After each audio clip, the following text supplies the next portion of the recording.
Serdecznie zapraszam do odcinka 29 playlisty Mroczna Historia pod tytułem Okultyści, część 8.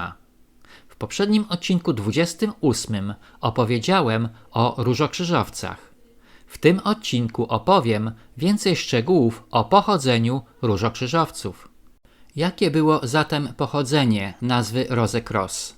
Według jednej z tradycji różokrzyżowców słowo róża nie pochodzi od kwiatu przedstawianego na krzyżu różokrzyżowców, ale od łacińskiego słowa ros, oznaczającego rosę, która miała być najpotężniejszym rozpuszczalnikiem złota, a krzyż był chemicznym hieroglifem oznaczającym światło. Krzyż róży pojawia się w kabalistycznym traktacie sławnego rabina z Pragi, Szabetaj Szeftel Horowitz, zatytułowany Szefa Tal – Długi powrót do zdrowia z 1612 roku. Istnieje pogląd, że znak krzyża róży wywodzi się od czerwonego krzyża templariuszy. Mason Mirabeau twierdził, że masoni Różanego Krzyża w XVII wieku byli jedynie starożytnym zakonem templariuszy. Według Lukutu de Conteleu francuscy rycerze, templariusze, którzy opuścili zakon, utworzyli zakon Płonącej Gwiazdy i Różokrzyża, który w XV wieku rozprzestrzenił się na terenie Czech i Śląska. Każdy wielki oficer tych zakonów miał całe życie nosić czerwony krzyż i codziennie odmawiać modlitwę świętego Bernarda. Eckert twierdzi, że rytuał, symbole i imiona różokrzyżowców zostały zapożyczone od templariuszy i że zakon został podzielony na 7 stopni, zgodnie z 7 dniami stworzenia. Różokrzyżowiec Kenneth Mackenzie w swojej masońskiej encyklopedii sugeruje również możliwość pochodzenia różokrzyżowców od templariuszy. Pod hasłem różokrzyżowcy w zagadkowy sposób odnosi się do niewidzialnej wspólnoty, która istniała od najdawniejszych czasów, już w czasach wypraw krzyżowych, związana uroczystymi zobowiązaniami o nieprzeniknionej tajemnicy. Jej prawdziwego imienia nigdy nie ujawniono i znane było jedynie wtajemniczonym adeptom i władcom społeczeństwa. Różokrzyżowcy zniknęli w XVI wieku, ale pojawili się później jako niewidzialne bractwo.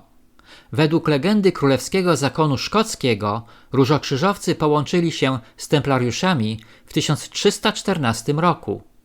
W najbardziej prawdopodobnej wersji wydarzeń Christian Rosenkrantz był postacią czysto mityczną i jego legenda o podróżach została wymyślona, aby ukryć prawdziwe źródła, z których wywodzili się różokrzyżowcy. Ich system wydaje się być połączeniem starożytnych ezoterycznych doktryn arabskich, magii syryjskiej i rzymskiego kabalizmu. Źródła te częściowo odziedziczone po templariuszach zostały wzmocnione przez bezpośredni kontakt z kabalistycznymi Rzymianami w Niemczech. Różokrzyżowcy, mówi Mirabeau, byli mistyczną, kabalistyczną, teologiczną i magiczną sektą. Brak również dowodów, że różokrzyżowcy byli wspólnotą chrześcijańską. Broszura opublikowana w 1624 roku stwierdza, że bractwo to jest fortelem Rzymian i kabalistycznych Hebrajczyków, których filozofią, jak powiada Pico della Mirandola, jest, że wszystkie rzeczy są jakby ukryte w majestacie prawdy lub jako bardzo święte tajemnice. W innej pracy, zatytułowanej Badanie nieznanego i powieść kabalistyczna o bractwie różokrzyżowców, zawarte jest twierdzenie, że władcą tego ohydnego kolegium jest szatan, że jego pierwszą zasadą jest wyrzeczenie się Boga, bluźnierstwo przeciwko niepodzielnej Trójcy, deptanie tajemnicy odkupienia oraz plucie w obliczu Matki Bożej i wszystkich świętych. Sekta ta jest ponadto oskarżana o pakt z diabłem, ofiary z dzieci, pielęgnowanie ropuch, wytwarzanie trujących proszków i taniec z diabłami. No cóż, Według istniejących informacji sekta Różokrzyżowców wcale nie była taka niewinna, jakby się z jej nazwy wydawało. Nie tylko związana była z templariuszami i rzymskim kabalizmem, ale również kultowała czarną magię i oddawała hołd szatanowi. Dziękuję za wsparcie mojego kanału przez Buy Coffee Tu, link pod filmem. Na tym zakończę odcinek 29, w którym opowiedziałem, kim byli Różokrzyżowcy.